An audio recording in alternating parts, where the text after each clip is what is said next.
तुम चलते रहना, रुकना मत। रुक गए तो फिर डूब गए। तुम चलते रहना।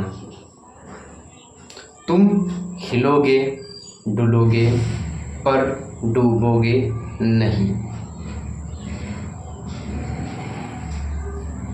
अगर तुम चलते रहे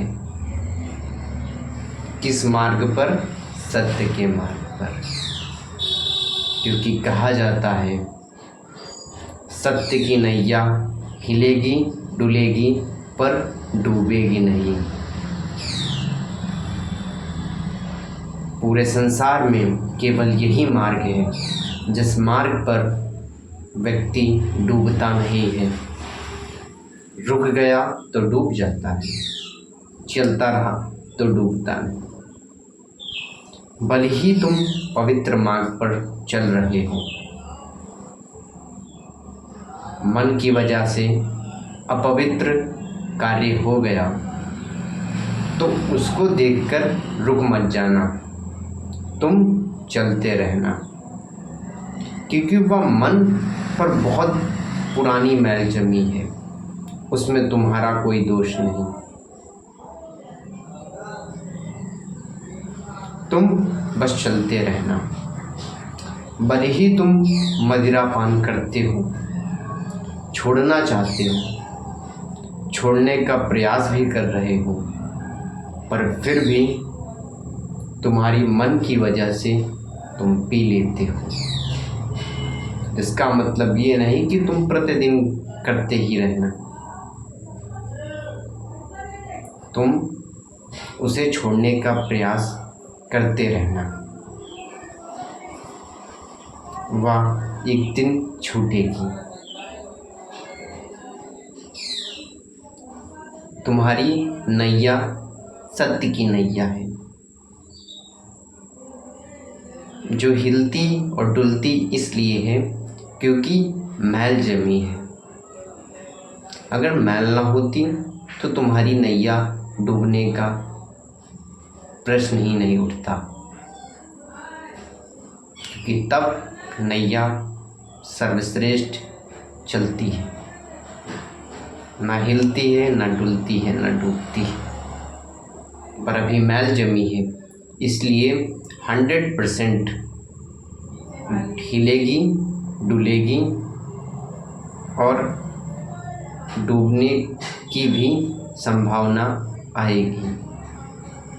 पर अगर मार्ग पर चलते रहे तो नहीं डूबेगी। हम कितनी चीज़ें होती हैं जो हम छोड़ना चाहते हैं पर हम छोड़ नहीं पाते हैं, केवल और केवल अपने मन की मैल की वजह से। हम जब 1 जनवरी होती है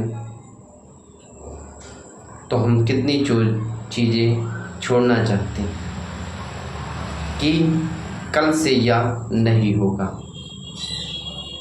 पर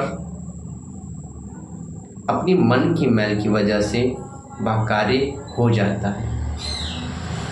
फिर वह कार्य साल भर चलता रहता है। आपने कहा इस साल स्मोकिंग नहीं, इस साल स्मोकिंग बंद। यह बात आपको 3 से 4 दिन याद रही, फिर आपने एक बार कर ली, फिर आपके मन ने कहा जब एक बार कर ही लिया है तो फिर करते रहो, अगले साल देखा जाएगा। फिर इस साल पूरा वैसे का वैसा निकल गया जैसा तुम्हारा मन चाहता था। फिर वैसे वो अगले साल राय देगा। वह मन राय इसीलिए देता है क्योंकि उस पर मैल जमी है। अब यह बात अगर तुम समझो तो तुम इसी साल जो कुछ छोड़ना चाहते वह छोड़ सकते हो। कितने व्यक्ति ज्ञान सुनते हैं, किसी ने कुछ कह दिया अपनी राह बदल देते। तुम ज्ञानी होकर अपनी राह बदल देते, वो अज्ञानी होकर तुम्हारी राह बदलवा देता है और तुम उसकी नहीं बदल पाते। यह तुम्हारा मन के मैल के कारण। इसमें तुम्हारा कोई दोष नहीं, इसमें तुम्हारी कोई गलती नहीं। अब अगर तुम्हें ये सब कुछ ठीक ही करना है तो बस तुम्हें चलते रहना है। किस मार्ग पर? सत्य के मार्ग पर। सत्य कौन? वह जिसने यह पूरा संसार बनाया। सत्य कौन? जो था, है और रहेगा। सत्य कौन? हम सबका बाप। सत्य कौन? पतित से पावन बनाने वाला, अर्थात हमारी मैल साफ करने वाला। पर जब हम चाहेंगे तब। आपका शर्ट गंदा है, उसकी मैल आप साफ करना चाहते हैं, पर वह कैसे साफ होगी? जब आप चाहोगे। ऐसे नहीं साफ हो सकती कि हम इसे पहने रहेंगे, इसे निकालेंगे नहीं, ऐसे ही साफ हो जाए तो साफ हो जाए। ऐसे नहीं साफ होती, उसे निकालना पड़ता है, डिटर्जेंट में धोना पड़ता है, तब जाकर वह साफ पड़ती है। पर वह मैल डिटर्जेंट के द्वारा नहीं निकल सकती, वह मैल किसी थेरेपी के द्वारा नहीं निकल सकती। वह मैल केवल परमात्म याद से ही निकल सकती है, बस। और कोई दूसरा रास्ता ही नहीं, बस एक रास्ता, परमात्म याद। गीता में भी कहा गया है, मन मना भव मध्याजी भव। अगर अपना मन भगवान में लगाते हैं तो आपके मन की मैल 100% धुल जाएगी।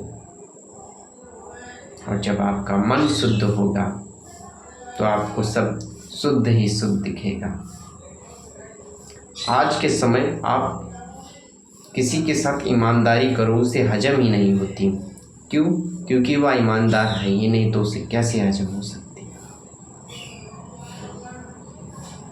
एकदम आपकी बॉडी की तरह है। आपको अगर बहुत दिन से वह चीज़ नहीं मिली है जो आप नहीं खा रहे हैं, और एक दिन मिल जाती है तो बॉडी उसे डाइजेस्ट नहीं करती है। ठीक दूसरे व्यक्तियों के भी साथ है ऐसा ही। आप उनके साथ नेकी कर देते, पर उनके साथ जन्म जन्मांतर से नेकी हुई ही नहीं, सालों सालों से नेकी हुई नहीं, तो वह उसे हजम नहीं करेंगे।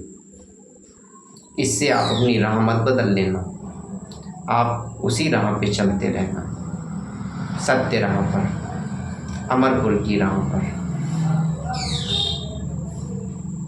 मरपुर की राह पर नहीं, अमरपुर की राह पर। कुछ मिले या ना मिले, बस चलते रहेंगे। हम हिलेंगे डुलेंगे 100%, पर अगर हम चलते रहें तो हम डूबे हुए नहीं 100%।